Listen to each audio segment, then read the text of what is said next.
Good morning, afternoon, and evening, wherever you are, and welcome to another highly illogical podcast. I am Cousin Cheeto, joined by the ever vigilantly uh, smoking. We'll leave it at that. Samario, how you doing? I'm fine. Live long and prosper. So what we're doing today is we decided to do a since tier maker is the current trend. We decided to take do a round of tier making with the Star Trek movies. Zam, what do you think about that? It sounds like the greatest thing I ever heard in my entire life. I knew you would say that.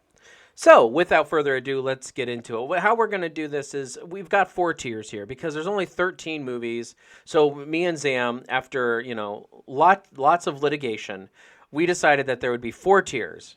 And the four tiers are going to be the lowest tier, which is the impulse tier. The highest or the second is the warp drive tier.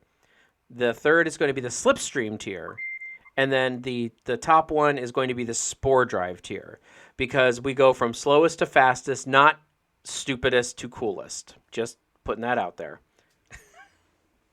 So, so we're going to start off, and we're going to go in order of the movie's releases, not in per se chronological order, because then we'd have to start with Kelvin, and I don't want to start with Kelvin. All right, Zam. So here we go. Star Trek: The Motion Picture. Thoughts? That's for me definitely an impulse level movie. I mean, this film was supposed to bring Star Trek back because they were influenced very much by Star Wars, and this was their big return, and it was a fucking joke.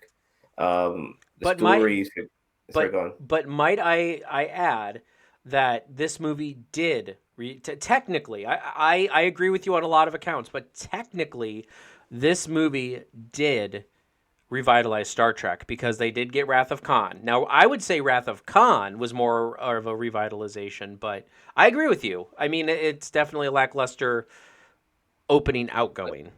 Rafa Khan, yeah, and we are going to get onto that, was the reboot to this terrible opening of the Star Trek franchise into films. And you can see the significant differences between that film and this one. Because this film's a fucking pile of shit. You know, everything about this movie, and not everything, but there was some this film felt like the pilot of any other new show. It felt like it was trying to find its feet, and they were trying to give us maybe like a more grandiose version of a Star Trek episode with Vija, Voyager, whatever.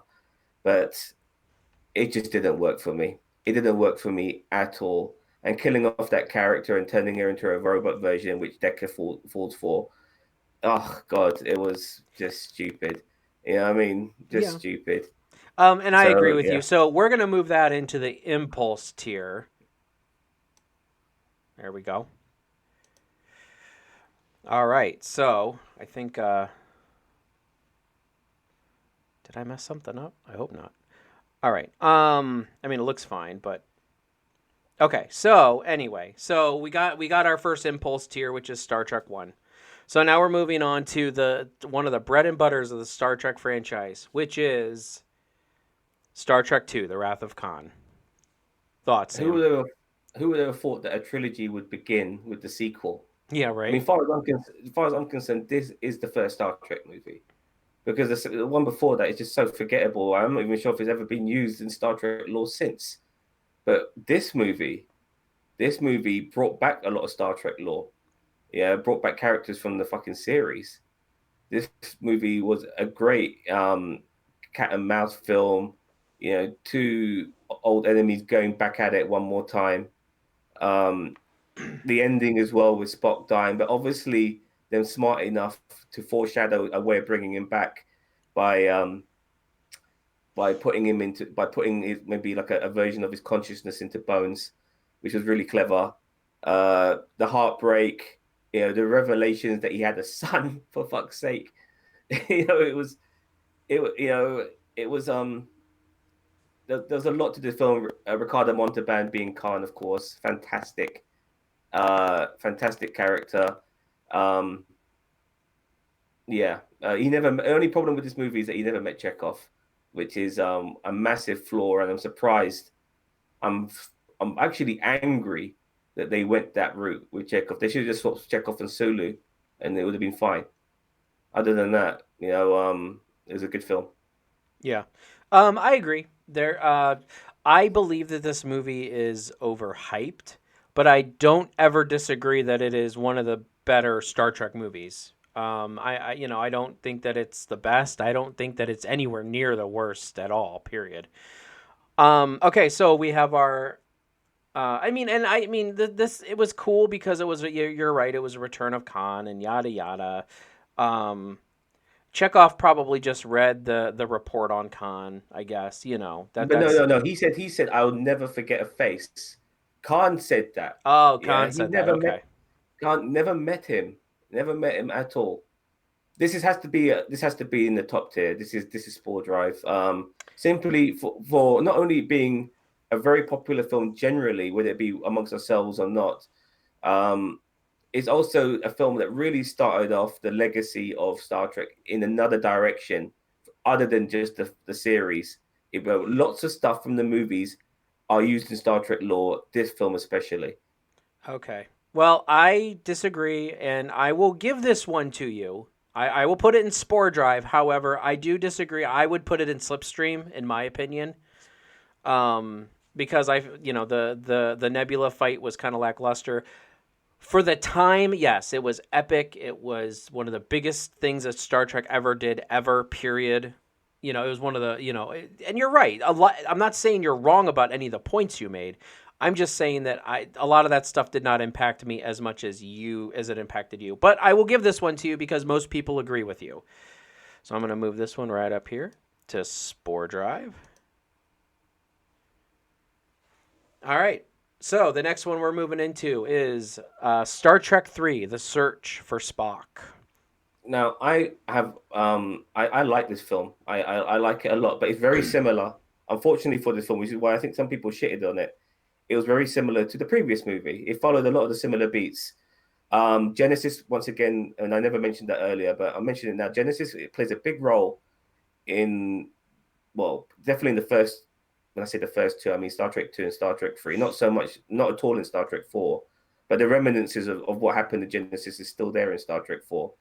But in Star Trek 3, the Klingons want Genesis. They look at it as some sort of weapon. And Which they're not wrong. yeah, I mean, and the reason why I like this film as well is the, and I've mentioned this before, is the characterizations of what Klingons are, and Christopher Lloyd brought this film.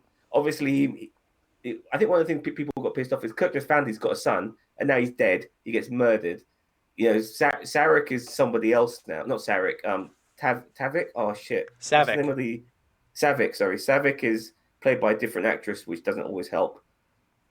Um, it is a good film, but it's definitely not top tier. It's definitely, and it's an argument between second or third. I'll let you have that one, Bob. I would definitely one of the things that a couple first off I agree with you about his son, but I also think that adds to the character that it adds to the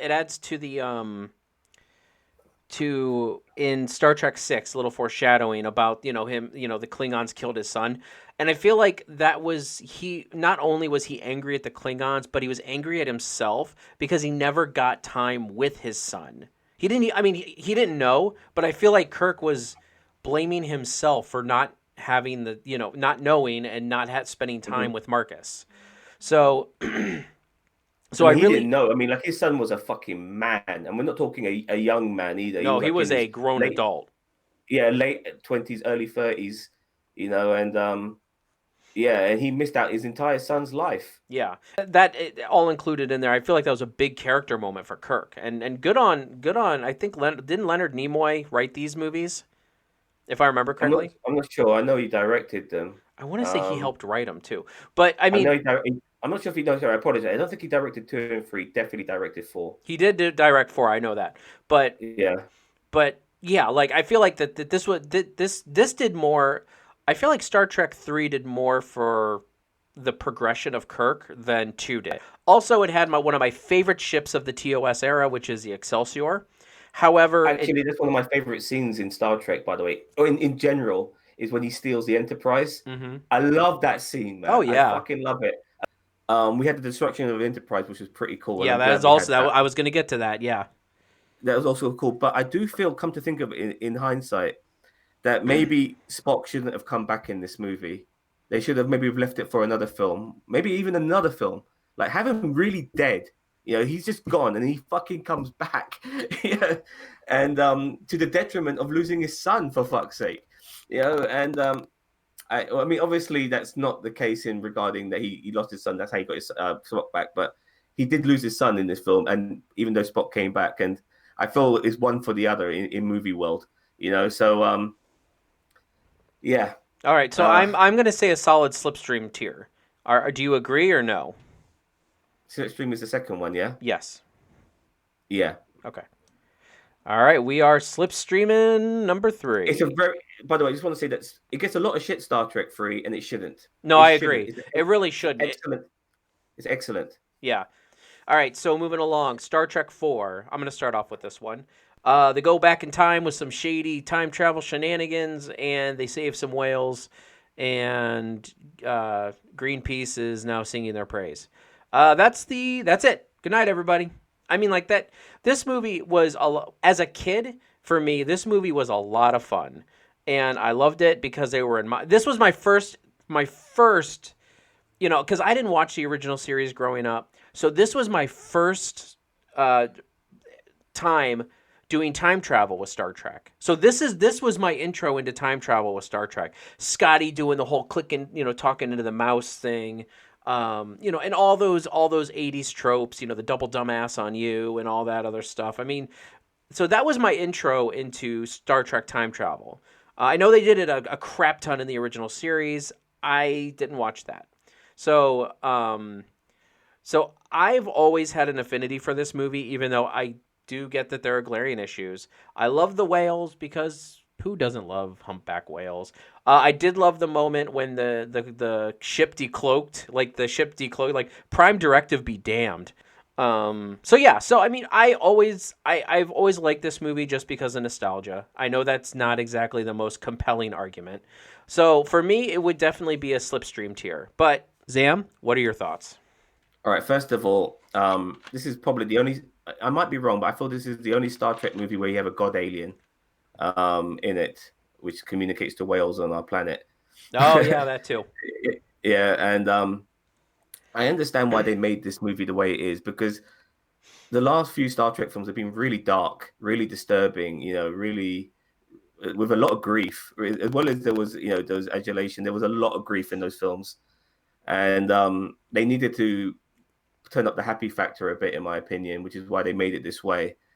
And there's always going to be like some sort of episode where they come back to our time, some sort of thing where they come back to present day and shit like that. But it was a fun film. There were some good moments. You got a bit more character out of people like Chekhov, which was pretty cool. He had his moment. But yeah, so other characters had their moment. Even what's his face, Sulu. Getting a helicopter and stuff like that, I, and I, I really felt and like trying this to was a tell well Eon round. on the computer. Yeah, I really On the feel like this was a computer. well-rounded movie for all the characters. Even Bones had some great moments that I feel Yeah, like Bones was always the one who got the short end of the stick when it came to the trio of Kirk, Bones, and Spock. I mean, I know Bones was one of the main three, but still, I felt like he got more of a short end of the stick than obviously. yeah, but he was the kind of the MacGuffin in the last movie. You know what I mean? Hmm. So Yeah, I guess you're uh, right. and so, but this was also like the rebirth of Spock as well, and him having to be Spock again, I guess, which was pretty cool. And some of the shenanigans he came up with, and just the way he was adapting to Earth as well at the same time. Like somebody said "damn you" and go, "Oh, damn you," or something like that, or something along those lines. It was funny. It was really funny. This film is heartwarming as well, and they also took somebody from the past back to present day who probably with her just taking her out of that timeline could have significantly changed everything. But yeah, they just took her out and bring it back to present day, and now everyone's swearing. But it's a good film. I would put this. I think I think a lot of people have it warm in their hearts, but I think it's quite a forgettable film. And if it wasn't in the Star Trek timeline, I don't think people would miss it too much. It is the culmination of this sort of Genesis trilogy Which is with really weird because it doesn't feel like a culmination of anything. Like, you know what I But mean? you do get that though, because eventually, because the whole point of it was Kirk going back to Earth to face the music. Yeah, Yeah, but they had to and have some reason not to like boot him out of Starfleet. he's so lucky a god alien decided to attack Earth because they're related to whales on that planet. He's so fucking lucky, that guy. Yeah. Where would you put it? I'd put it in third place. Third, as in second from the bottom. Yeah. Warp drive. I would do slipstream. So we need to let's. Okay, so let. I don't want to spend too much more time on this one. So let's look. I mean, you are correct, and I didn't think of this before. You are correct that this movie would probably be forgettable, except for that end part with, the god aliens and all that in the modern This should have timeline. been the movie where Spock came back, in my opinion. They could have done something else in the third film, which would have resembled the second one, even though I like the third film for what it is. But the problem with it is that Spock had just come back, and it would have been better if he came back in this one, and then you would have felt his presence not in the third one whenever you watch it, because he's dead. Yeah. So I'm gonna give you the warp drive tier on this one because I mean you are correct. I didn't think about that. Like, if we pluck this movie right out of the timeline, we wouldn't be super like it wouldn't like if you remove three, you wouldn't nothing would make sense. The only thing you'd have to figure out if you put four out was how he got from admiral to captain. Like so. Well, why didn't you get fucking faced? Why didn't you face any charges? But Yeah. All right, I'm stuff gonna like put that. this as Yeah. warp drive tier. So now we have one in each tier. So we're good for right now. All right. So Star Trek Five, Zam, you take this one. I don't. Oh, this is a hard one, yeah, because I think this film is shit. But is it really fucking shit? I I'm really not think so. it is. I really think it is. I mean, Uhura has her moment here. I really feel like this was them trying to remake Star Trek One and trying to make it better, and they just utterly failed. Actually, let me just get to the plot. This film is fucking stupid. They're trying to find God. I In the mean, center it's of the really banal. galaxy. It is. Do you know how long it would take them to get to the center of the galaxy from Yeah, Federation space? which is why they're not getting spore drive, for fuck's sake, because it takes them forever. You know, fuck knows. I mean, it's all fictional in the day, but it's just ridiculously stupid. We have a Vulcan we have Spock now has a half brother, which hasn't been mentioned in Discovery ever, by the way. That she actually theoretically has another stepbrother, um, Michael Burnham. Yeah, right. Yeah, Like how and many how many how many kids has Sarek and his mom and his wife fostered? I mean, well, not fostered, but you know what I mean. Like like fucking Batman. yeah. but All right, um, so I okay, go ahead. but yeah, that's what I just want to say. That this film is really stupid. The whole concept of it is stupid. It was You've directed by got Shatner too, right? Yeah, I know. This without doubt, regardless of that little moment with Hold Your Horses and her dancing and shit like that, this film is awful. I think there's another good moment in the shafts where they're like rocketing on the shafts with Spock and stuff like that. That was a pretty cool moment too. It was kind And of how good to. It was kind of nice to see the inner workings of the Kirk needs Enterprise. and Kirk was able to beat the mind control by saying, "I need my pain, damn it!" And he's absolutely right. We all need our pain. It's what makes us who we are. Yeah, we learn from our pain. Yeah, so I agree with that. It's not like we don't want to get pain, but pain is inevitable, and we shouldn't erase it because it's happened already. We shouldn't be able to do that. We've learned from it. So yeah, but nevertheless, regardless of those good moments, bottom tier, this is fucking impulse. Yep, I agree 100%. 150%. Okay. All right, moving on to one of my favorite Star Trek movies, Star Trek 6. Zam, you want to start us off with this one? No, you start off, mate. Why is it your favorite film?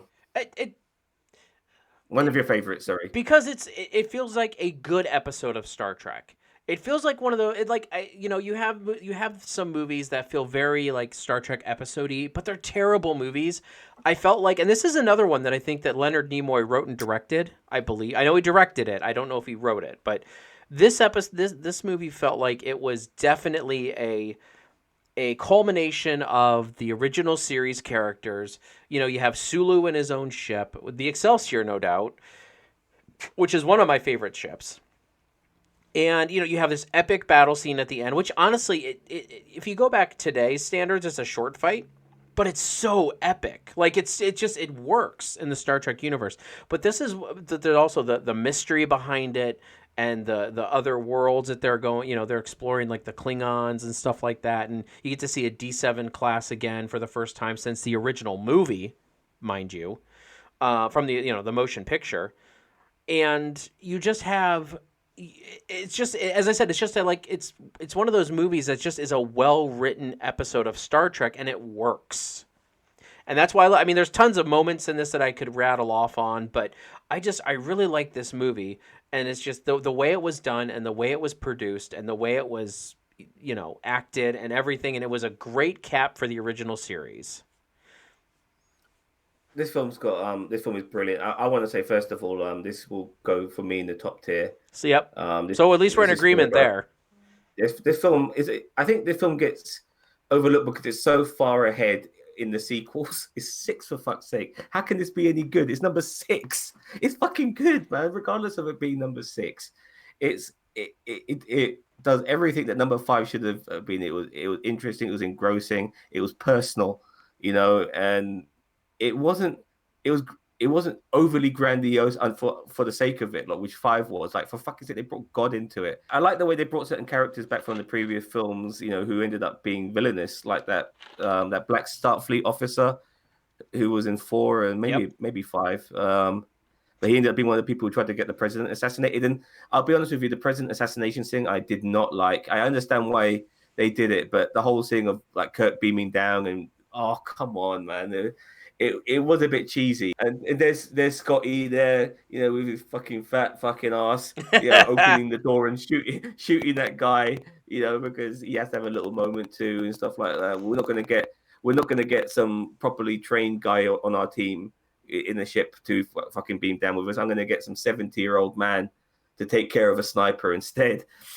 So it's stuff like that is a bit stupid. A couple of things I want to mention regarding Star Trek 6. This film also has a couple of my greatest favorite scenes. The scene where Spock finds out that his apprentice is the traitor and how angry he is, Yeah, and he's he holding it in he about loses his shit right there. because I think people forget that Spock is half human, and we sometimes don't see the human side enough of Spock. Yeah, because Well, and he is even half human. even restrained. Like, I mean, it was very restrained, but Leonard Nimoy Where did he such a slapped, he good job. slapped that shit out of her I hand, and slapped know. that That's what I'm tricorder saying. Like, out it of her was a hand. I great loved moment. it. He was so vexed, so angry, and I loved it because Leonard Nimoy knew how to portray. I mean, he is Spock, yeah, in every sense of the word. And nobody should tell him how to play Spock but himself at that particular period of his career as an actor. And he played it so fucking well. I love that scene so much. Hmm. And also the moment where Spock and Bones do a bit of surgery on the torpedo to make it into a homing missile, which makes me surprised they don't have shit like that already on their ship. It's so far in the future, but nevertheless, they do a little bit of surgery, and then Kirk goes fire like that. It's like, oh, I fucking loved it, man. Yeah. You know what I It's mean? And cheesy, then but it works. it was so great, man. It's so great. And then to be or not to be, and then boom, and then obviously tear her apart. Then from fucking Sulu, There fantastic. are You so can many tell great lines in this movie. yeah, and then mark that position and fire and stuff like that, and they both their ships blow the shit out of it. Oh, great stuff, great stuff. All You right. know what I mean? I think yeah. So I already put it top tier because I figured we would, that's where we're at with that one because we love it. All right. So Star Trek Generations. Zam, go for it. Well, for me, there's going to be four spots in the bottom tier. Yeah, and the third spot goes to Generations, as far as I'm concerned. It is fucking shit. The way they send off. I have no problem with killing Captain Kirk. Yeah, I really don't. But it wasn't. It's not even about the bridge falling. It's just all of everything together was just so poorly done. A glorified fucking space fucking holodeck is fucking giving you the life you want when you got a fucking holodeck to give you the fucking life you want. So I found all of that to be really shit. You got an excellent actor in Malcolm McDowell playing the villain. In this, but we got nothing really out of him. He was hardly seen in this fucking film. Like the beginning of it was pretty cool seeing the Enterprise B, I guess, and how it looked at that 80s look, and stuff like that. Like the film is so bad that they reused scenes from the previous film when it came to the explosion of the Klingon vessel. It had some interesting moments of what they did with Geordie LaForge, the joystick coming out as well, Riker shaving his beard. There I'm was no talking about Morgan. joystick. That's an insurrection. You did. Oh, sorry, I've done it again, haven't I? I'm sorry. Yeah. And did he shave his beard in this one? I No, can't he did remember. not. No. No, my bad. Sorry, I get those. I'm already foresighting what my other one, my other lower tier one is, but they're both shit, and I almost, they're so shit. I've merged them together. You know what I mean? See, This film is, this film is bollocks. I don't like it. oh, see, now this is where we're gonna have to disagree because I'm not saying Yeah, I love this movie. I get it; it has its issue. You are correct. Malcolm McDowell, is that his name? Malcolm McDowell? I can't remember his full yeah. name. He is a great actor, and I feel like he was very underutilized in this movie. However, Enterprise B, I thought that all was a great moment, like showing us I like I how liked it, but it just looked very 80s about it. It looked like an 80s family show somehow turned into the Star Trek Enterprise. It just the aesthetic of it, but I've nothing wrong. I got nothing against it. I'm just saying how I saw it. okay, I like the opening of it. I did like it and everything, and Kirk going to the rescue and stuff. And in the lore of Star Trek, that captain, he had to live with that. That he was the captain who killed was in Kirk. charge, but no, not to kill Kirk, but when Kirk died, he didn't Yeah. save Kirk. Not kill him, but Kirk No, was no, I lost know, on his but he watch. like Kirk died under his watch is Yeah, basically. yeah, yeah. But also the crash landing of the Enterprise D. I get it. It was a little like I like what they did with Geordi. I like what they did with Data with the emotion chip and like him Oh frizz. yes, yes, the emotion chip. Yeah, Um, I had no problem with that. There was a good scene in that actually. Um, if I can bring it up, it was a scene where after Geordie's lost and the emotion chip is having its well, when I say having an effect, that like Data, he's just so overcome with emotion that he just tells Captain Picard, you know what, I just can't do this, and then like Geordie's gone, everything. I'm just not thinking straight, and then Picard just comes down on him, man. He goes, "You're a fucking Starfleet officer. Act like one." You know what I mean? And yeah, something along those lines. and it's Yeah. and It's like, yes, sir. Like he immediately realized as well, which I like. okay. Well, but I mean the crash of the Enterprise D I thought was very epic and very well done. Oh, that was a great scene. That So was that was a great I scene. move. I like how long it went as well. Like just because they landed, it just kept going and going. Well, and yeah, It and that's was the really thing. It's good. like they gave the Enterprise the death it deserved. Like we had been with this ship for 7 years, and they spent time on it. And I get it. Like was it kind of stupid that a bird of prey could destroy? Like maybe if it was like one of those big Corvette attack cruisers, maybe it would have been more believable. But the what's it called? The bird of prey was more iconic at that point. But I would move for you to consider Warp Drive tier just because there's a lot of things I liked about this movie. And would you settle for Warp Drive tier, or are you still gonna stay on Impulse? I just I'm already yeah, all right, all right, all right. We'll put it on warp drive. All right, all right. Moving on. We're gonna keep on going. All right. So the second in the uh, next generation movies is Star Trek: First Contact. I'll start off with this one. I like this movie a lot. This movie redefined how Starfleet operates. Redid the uniforms because they severely needed an overhaul. I felt, especially for the Mm-hmm. movies, and that carried over into Deep Space Nine, which New again, ship. new ship, knew everything. And I mean the way Yeah. that they portrayed the Borg. This was like almost like a space horror movie. It was soft core horror, This was but aliens in space. This was aliens with Star Trek. yeah, pretty much. Alien. Yeah. So I mean, just for the sake of time, I mean, I really like this movie. I would definitely put this. I would put it in between Spore Drive and Slipstream. So I guess it just depends on where you sit with it. So go ahead, Sam. This is Spore Drive. Right from the get go. You could tell this was going to be a very dark film just by the lighting of the movie. Like that fucking bridge was dull as fuck. It's gonna have very dark tones. It did have its light moments, obviously, when they were on Earth.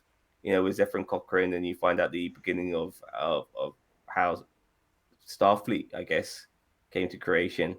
As well as him obviously creating the first Earth created warp drive, which gives them first contact, obviously, because they got warp capabilities. I love all of that shit. It makes you understand that alien races won't are around, but they have no interest in you because unless until you are capable of creating warp drive, and it just reminds you of those things, And but regardless of all of that, going back to the Borg, some great moments. Picard was an action hero, badass in this film. I mean, uh, uh, he had action moments in all the other films, but in this one, he seemed credible. That scene, yeah, where him and that lady are in the holodeck, and Lily. he's Lily and he's Dixon Hill and stuff like. And I knew what he was going to do. I knew when I first saw this movie, and I knew he was going into the holiday. I knew he would use like I knew he would use a Tommy gun to kill them.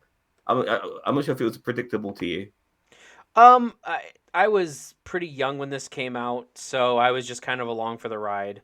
I Okay, don't. fair enough, fair enough, fair enough. I'm making a big deal of nothing, but the point is when he got that Tommy gun out and he shot the shit out of him, it's such. In the cinematography for this film is so good. I Mhm. mean, Jonathan Frakes knocked out the park. This is his best directorial job ever.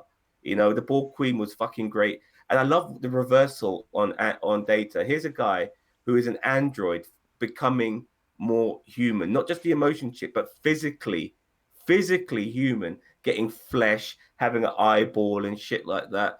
It was fascinating, and like when he freed himself and he felt pain, actually felt pain, and like tear it off like a circuit, like a defective circuit, and he couldn't, and he even lied. He even lied. It was great stuff, man. Fucking, there's so many moments, not just the action scenes, but the characterizations. What he did with War. I'm sorry for going on. Um, what he did with Worf, telling him to get off, called him a coward and get off my ship, and then made up to him immediately after his moment where he smashed the fucking shit and did his monologue of fucking Moby Dick. He told Worf, you're the bravest man I've ever met. It just, he instantly 180'd it, and made Worf feel like $1 million. Sorry for going on. This film is brilliant. This film is brilliant. I love this movie. Time travel film as well. Just yeah, really good. Okay, so I put it up at the Spore Drive tier. So, all right, and I don't disagree. As I said, I could go anywhere between Spore Drive and Slipstream. All right, next one we're moving on to is one of your favorites, I know. The one with the Klingon pimple and the shaved face and the joystick. Star Trek Insurrection. I fucking hate this movie. It's so shit. Yeah, there's a couple of good special effects scenes. I like the part where the kids are kicking the ball around and stuff like that in coordination, and but this film is so stupid. The premises is stupid. Everything. I mean, there's a cool death scene where that guy gets on, where that admiral gets on that plastic surgery machine and he gets his face ripped open.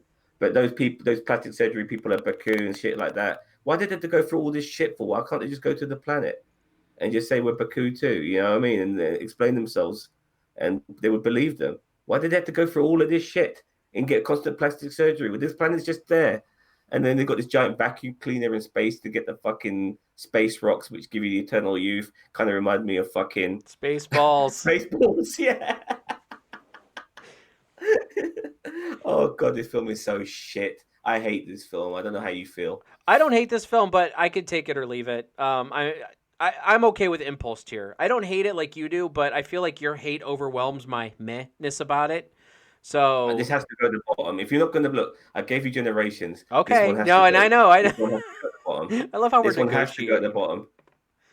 I love how we're negotiating. Yeah, There's, no, there's I no there's it's no on Impulse tier. negotiation I on this got one. it. This is awful, man. Even the action scene at the end and that flying, whatever the fuck that is. You Yeah. know what I mean? And F. Murray Abrahams, like such a great actor, yeah. Reduced to no as he dies. Oh my god, what am I watching here, man? You got such a great actor and you resort him to an alien race we don't even know. Make him a fucking Romulan. Don't put him in this. Oh fuck's I sake. don't disagree with you.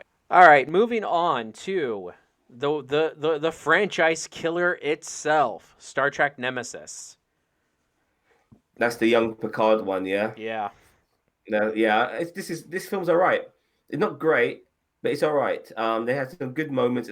They tried to repeat the formula for First Contact, keeping it dark and stuff like that. There's some good moments with Data. I didn't like the fact they brought B4. Yeah, Never that should liked have that. been lore. I Law. It was should have been Law, man, for fuck's sake. But obviously, they couldn't have gone down the same storyline premises to a degree. Would have had to change a little. And the fact that Law's name was not brought up once is a disgrace. that You I have to also bring his. agree. You have to mention his name. Like, how can you not bring up his name? Because the You know, person who wrote and directed, well, the person who I think directed this or wrote it had never seen Star Trek before. Like never watched it, never wanted to watch it. Like that was the big no, issue. no doubt. But he is surrounded by the fucking people who were with. He's next to Law himself. You know, Brent Spinner is fucking Law. Yeah, I felt like the wedding of Riker and Troy was a bit underwhelming. I Wesley, totally forgot that was in the movie. yeah, and Wesley just showing back up. The last time we saw Wesley, he was going off with the Traveler, and then he's just like at the wedding. Nobody says anything. Not a single thing about what happened to Wesley when he left with the Traveler in season 7. Like he's just there. He's just sitting Oh there my chilling. god, yeah. I totally forgot. Yeah, yeah. I will give this movie one thing I absolutely love beyond a shadow of a doubt between probably all Star Trek battle scenes. The battle scene in this one, where it's the I do. Enterprise and then the Yeah, Romulans come in versus the Scimitar and all yeah. that. Um, I maybe do. maybe Star Trek 6, and I know everyone says First Contact, but I'm like that fight was epic, but it was short. It was like 3 minutes, maybe less long. Like I'm just look. My problem with this film is the cliche of Picard, but it's become quite cliche now for the captain to somehow leave and go there on his own and finish off the fight. You yeah, know, and and the that's been done Riker very fight much, was terrible. and it's been done all the fucking time. Yeah. Like Picard since he started being in since he was doing the movies, has been the guy to finish off the fight in every one of those fucking films. Mm-hmm. Yeah, and it was just ridiculous for him to do it again.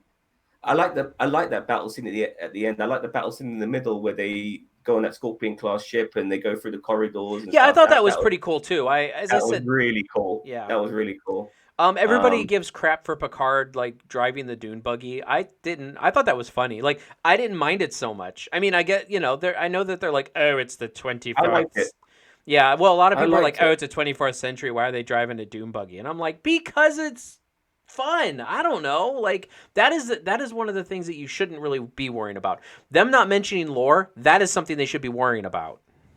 Tom Hardy's in this film, by the way. I mean, he actually thought this film ruined him. He actually went on a drunken bender after this movie because he thought his film career was over. How what wrong was he? Because he's one of the most bankable actors around at the moment. Yeah, and I mean, I He's had a actually, couple of flops, but he's still a great actor. That's without doubt. yeah, I mean, if they would have just made him like a Romulan and not a clone of Picard, like I feel like, The personal issue is unnecessary. yeah, Yeah, you make it engaging, but like Star Trek Six, is a prime example that you can bring back familiar faces as long as you have a decent story, and it works. That's all that matters. You're making a story for the sake of making a story by making a clone of Picard, and it doesn't add to it. It's just stupid. He yeah. still acts like a fucking Romulan. Why don't they make him a fucking Romulan? You know, yeah, it's. Why didn't they bring back what's her face? Tasha Yar. I can't remember what her name is, but the her Romulan. Do you remember her daughter, which was like a half Romulan, half human?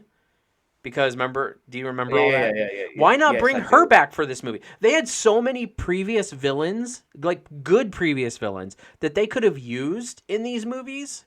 That they just shit the bed on all of these movies. I mean, First Contact, okay, that one was good. It made its own thing. Insurrection, you could have had Q. This one, you could have had Lore and possibly the Tasha Yar. What is her name? Daughter, Saleya or something like that. But I think also Troy, she had a moment. I love that I moment didn't where like her moment. I loved her moment, man. I loved her. I didn't like how they got to her I was about moment. to I say maybe hated it's more that. like I didn't like how they got there. I liked. Yeah, I I guess did her not. I moment was hated that. good, but Yeah, her moment of like revenge was good, and she wasn't soft Troy by that. Like she wanted to fuck this guy up. And I love that, and the fact that like people are flying out the fucking spaceship because they've destroyed the view screen and stuff, and she ends up having to like run the ship as one of the pilots. I'll let you choose. and I'll go with whatever your decision. But it's I two or don't know. I three, mean, yeah, it's either you said it's two or three. I would. and then three. We'll go with I was three. about to say because I would say three or four, but I guess we're settling on three then. Yeah. All right. All right, so we're gonna move through these next three. Next three we are moving into the Kelvin timeline. Star Trek 2009, the reboot, or well, and they did an interesting way of bringing it back around because obviously the Kelvin timeline links with the Prime timeline in the fact that Prime timeline Spock went back in time accidentally went back in time with Nero, and they changed the timeline and yada yada when the Kelvin encountered Nero's ship and yada yada. So everything was jacked up at that point anyway. So there's a good way of explaining a reboot. I mean, it's better than just rebooting it and not saying a damn thing about it. Um, I liked a lot. I liked a lot of the cast in these movies. I liked the guy who played Spock, Zachary Quinto. Chris Pine as Kirk was not bad. Was he Shatner enough? No, but you know what? That's a good thing in my opinion. I was not a big Shatner Kirk fan. I mean, did he define the captaincy in Star Trek? Yes, but honestly, I was very happy that Chris Pine did not emulate Shatner. Him, the MVP of this movie for me was definitely Carl Urban's Bones, Dr. McCoy, because I first heard this casting and I said, "What the hell? This is going to be a nightmare." Because all I had ever seen of Carl Urban was the Bourne Supremacy and Lord of the Rings, and I'm like, What are they doing? Like, no, this guy can't be Bones. I was 1,000% wrong. I walked out of that movie ready to just singing praises. I've loved Carl Urban ever since. I'm not This even gonna guy, yeah. lie. You know what? He should have. You know what? I don't care what people say. He should have got fucking best supporting actor for that performance I alone, man. I agree. I agree. That is we're talking about somebody who felt. I mean, like I said, I felt like DeForest Kelly was in him, making him play that role. I know he's not him as a person, but playing that character he was so spot on. It was Oh yeah. No, he unbelievable. was 100% spot on with it. Yeah, how can you not award that with a fucking Oscar, regardless of this fucking Star Trek movie? Yeah. It's fucking Well, ridiculous. that's what disqualifies it. Ridiculous, man. It's ridiculous. It's All right. So by the way, this film is fantastic. By the way, we got another Kiwi. Oh, sorry, another Aussie, not Kiwi. We got an Aussie as well in Eric Banner. He was a great Romulan, but we didn't get enough of him in this movie. That was my problem with him. It was more about Kirk and him growing up and stuff like that because Thor had died and he wasn't in his life, I and was just going so to bring up the fact that this is Chris Hemsworth. One of his first major roles yeah. what I don't Thomas Kirk. I don't remember what his dad's name was, but Nevertheless, some of the early scenes with him as a kid and he's running away from that robot cop didn't like that too much. But at least he got that fucking song in the film. right. Some of the stuff with Starfleet was a lot better. Kobayashi Maru, fucking the nerd in me when I heard that shit. Yeah, I know, I right? like, I but here's the thing though. People actually know because I used to say that all the time. I'm like, I always say that. I say I don't do Kobe at work. I'll be like, I don't do Kobayashi Marus. Before 2009, nobody knew what the hell I was talking about. Nowadays, they don't. There's it's not 100%, but I would say there's probably about 50-60% of the people actually know what I'm talking about now, and they're not Trek fans. They're like, "Is that thing in Star Trek where you can't win?" And I'm like, "Yes, that is it." yeah. All right, so where are we gonna put this one? I mean, I know we could deep dive in all these Oh, by the way, movies, but we also had Leonard Nimoy in this as well. We had some cool moments. But I'm not a fan of Scott. I love Simon Pegg, but seriously, get a Scottish actor, not an English one. yeah, he And was take it or leave it. I'm I liked I'm him. I'm not sure if I liked his accent too much. I would have, yeah. I think someone like Gerard Butler would have been a good Scotty. Yeah, Yeah, I I can see mean, that. I mean, he's a bit rough around the edges, but Scotty was also a bit rough around the yeah, edges before he exactly. got bloated in the Yeah, movies. Burly Scotsman and stuff like that. Yeah, I could see that. Gerard Butler was a good pick. That's a good recasting. Yeah. So somebody like that. So yeah, All right, but so are we looking? I'm gonna say Slipstream. by the way, I'm not Zoe. Yeah, you saying Slipstream? I'm saying Slipstream. Spore Drive for me. This is Spore Drive. When I left the theater of this movie, I was really happy. I was really fucking happy. As a Star Trek fan, I thought I was very skeptical about this film. You have to understand, a lot of Star Trek fans were. This was Star Trek.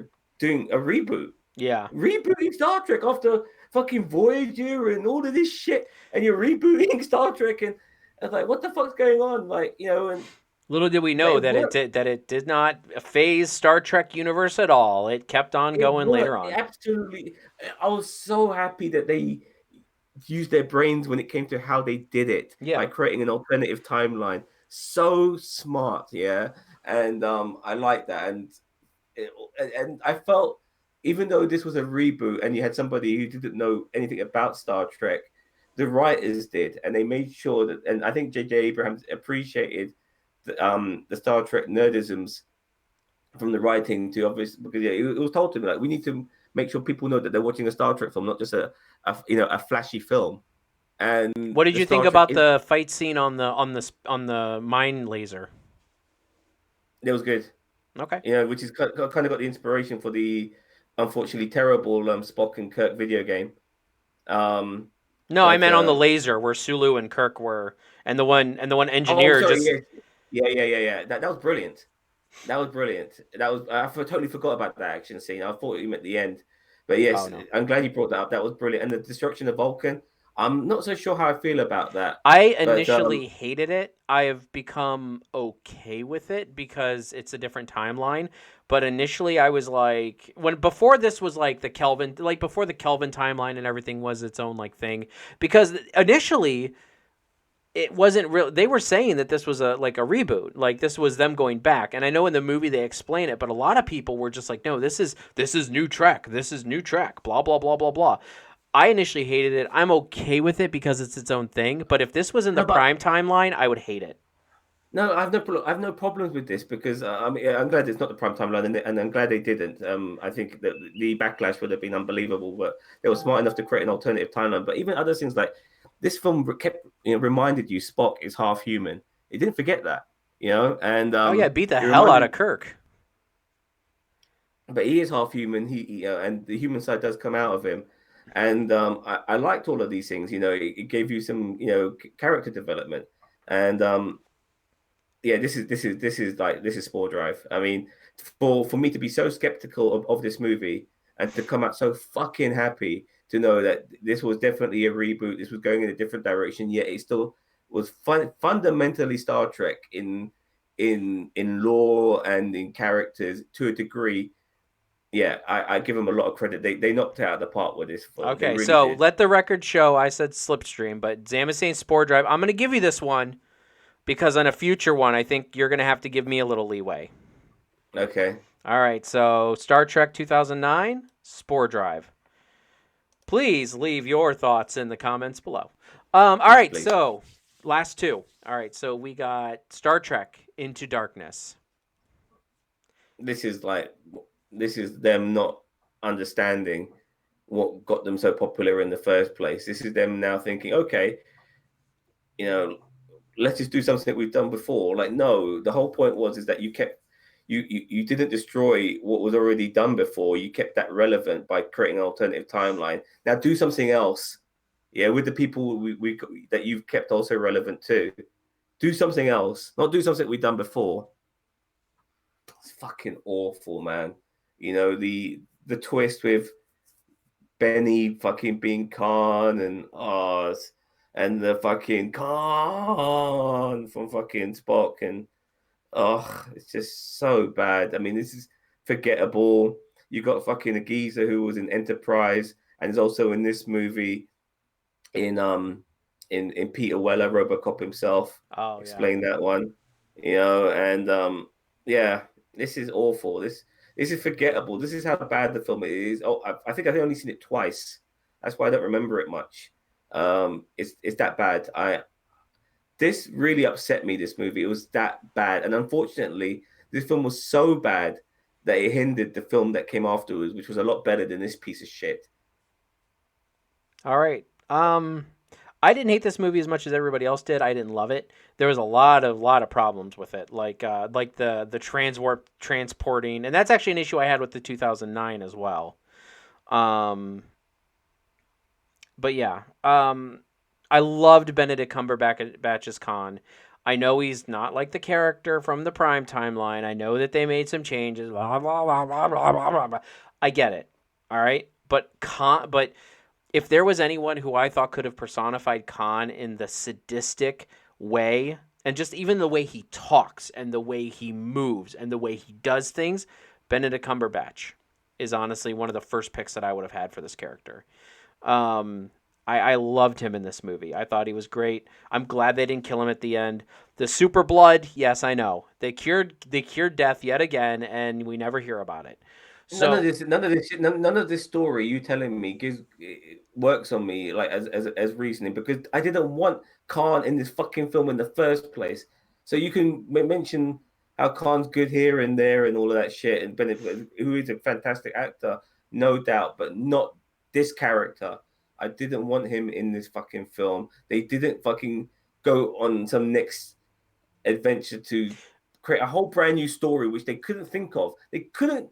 There was a lack of ideas. Yeah, like they couldn't come up with something else, and so they had to go back to the fucking shit that's been done before. And that's really pissed me off. Is that a lack of invention after rebooting the universe? You give us something which you've already done. What's the point of rebooting the universe? all Fuck's right. sake! So, all right. So where are we putting this at? This is the bottom, man. Fuck, this is at the bottom. This is trash heap. This Okay. is fucking bullshit. This is impulse. All right. I hate this film. I really do. The damage. This film has done damage to Star Trek movies. You have to understand it's that bad. All It's right. damaged the brand. That's how bad. After such a great film before that, to immediately 180 it with this film, not good. Okay. I would possibly make an argument for Warp Drive, but I don't feel like it. All right. So the last one and the third in the Kelvin timeline thus far, Star Trek Beyond. So I'm gonna start off with this one because I really like this movie. I liked it more than the 2009. I liked it more than Into Darkness. I liked it a lot more than a lot of the other movies. It was definitely a return to Star Trek form. It felt like a reimagining of the original series episode. I did think it was a little dumb that they blew up the Enterprise in the opening act. I mean, because truth be told, if you look at the timeline and the way things happen in the Prime timeline, and yes, I know this is not the Prime timeline, but it was years until they got an Enterprise A. After it's technically after this moment. Kirk's only been captain of the Enterprise for a couple years now, probably about 3 or 4 years. And so, but the Enterprise A didn't come along until like 20 years maybe after the initial voyage of the Enterprise with Pike. Maybe 20, maybe 30 years. I don't remember how long it actually was. So it doesn't line up with Prime timeline. That's okay because it's Kelvin timeline. I liked Idris Elba in this movie. I liked the way they went about it. It did not take place on Earth. I didn't like the like superstation thing that they had going on. Oh, Only I loved it. I okay. loved it, but I loved it, but I understand why you have a problem with it. Well, only because even if there is a variance between the Prime timeline and the Kelvin timeline, they're still like they're not doing this shit on. They didn't even try to make it look like Starfleet. You know what I mean? Like at least like a lot of the ships look Starfleety. Even though they're modernized, this Yeah, station was it looked just more futuristic than the 31st century we're in now in Discovery. yeah, like it like this is like the Trump Tower of Starfleet stations. Like I don't it's gaudy for the sake of being gaudy.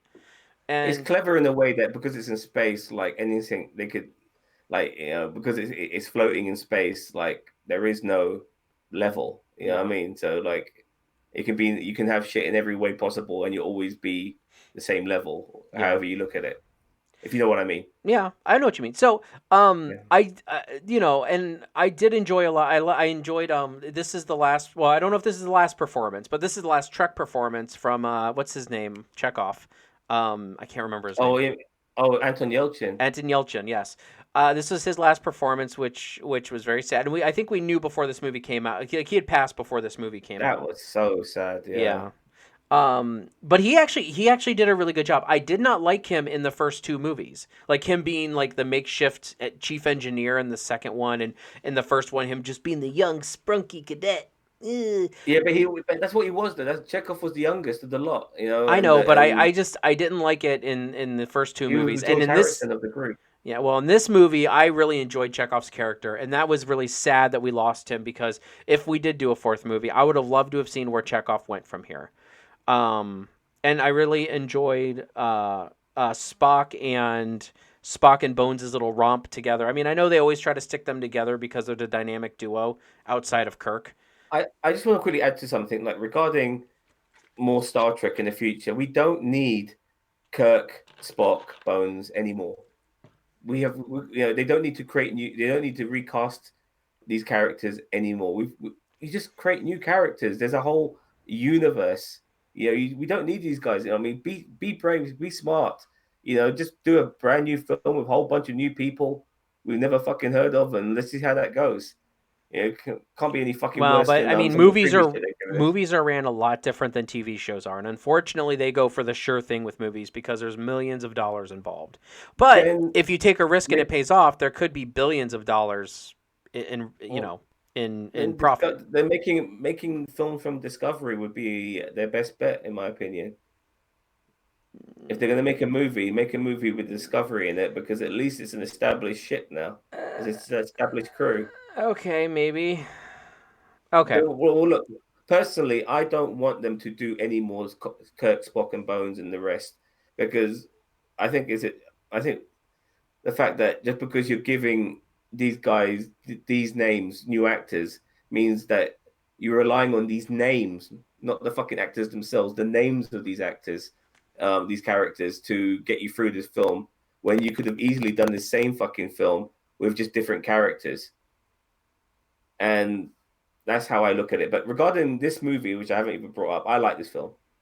I like this film a lot. I mean, I, and it's a shame. It's a shame. It came after Into Darkness, but it didn't do that well in the box office, unfortunately. yeah, this movie Um, really did. This film really unjustly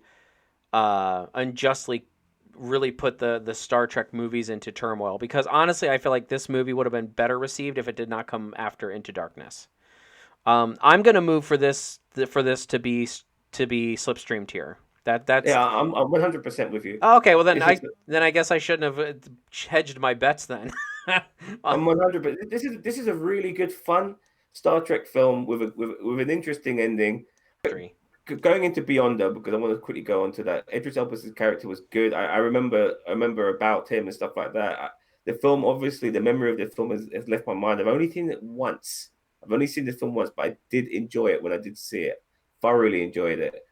But it was really cool to see him as the villain because it was a surprise, and that we had like a top tier actor playing him.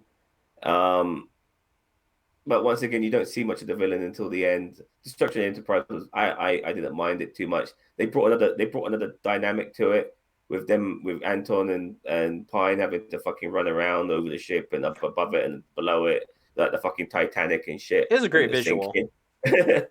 Yeah, and that girl with the fucking dreads, the white alien girl with the dreads, she was Wasn't interesting, I she a guess. singer or a pop star or something like that? No idea, but she added to it. It became a bit Mad Maxy on that planet with the motorbikes, which is a bit weird. But that goes back to like Nemesis and the bike or not the bikes, but the rovers. It's like it's fun if it's No, exciting. but It's what they but had that, but that available. no, but I understand that because it's from Earth, but the motorbike seemed very Earth-like, and it wasn't from the Enterprise, was it? It was from that planet or the people who are not who are the aliens, and those aliens are using a motorbike. It just felt really weird in that sense, like why aren't they using an alien thing? Why are they Hmm. using? Why have they created a 20th century looking motorbike? Like, what the fuck? you know, Anyways, this is still Slipstream, nevertheless. It was a good film. Okay, so we're gonna wrap things up here. We're an hour and 20 minutes in, so well, hopefully, I don't know. I might edit it down. Who knows? So I'm just gonna run through the tiers really quick. So we got Spore Drive, which is Star Trek II: Wrath of Khan, Star Trek VI: The Undiscovered Country, Star Trek: First Contact, and Star Trek 2009. And then Slipstream, we have Star Trek 3: The Search for Spock, and Star Trek Beyond. Warp Drive, we have Star Trek 4, The Voyage Home, Star Trek Generations, and Star Trek Nemesis. And in the bottom impulse tier, slow as molasses, is Star Trek The Motion Picture, Star Trek 5, Star Trek Insurrection, and Star Trek Into Darkness. Zam, are you satisfied with our list? I'm very much satisfied with that. Definitely Star Trek 1 belongs there. Oh, yeah. Definitely Insurrection belongs there. And definitely Star Trek 5 fucking belongs there. Without a As I doubt. said, I And for me, obviously, Into Darkness has to go there for the severe damage it caused to the fucking brand of Star Trek. It did. It ruined Star Trek movies, that fucking film. okay. Well, with that all being said, everybody, thank you very much for watching. If you've made it to this point, please comment, like, and subscribe. If you did make it to this point, you're not hearing this, but still, you should have commented, like, and subscribed already. I'm Cousin Cheeto from Nerd Nation. This is Amario from Nerd Nation. And Zam, you got anything else to add before we head out? Live long and prosper. Talk to you guys later.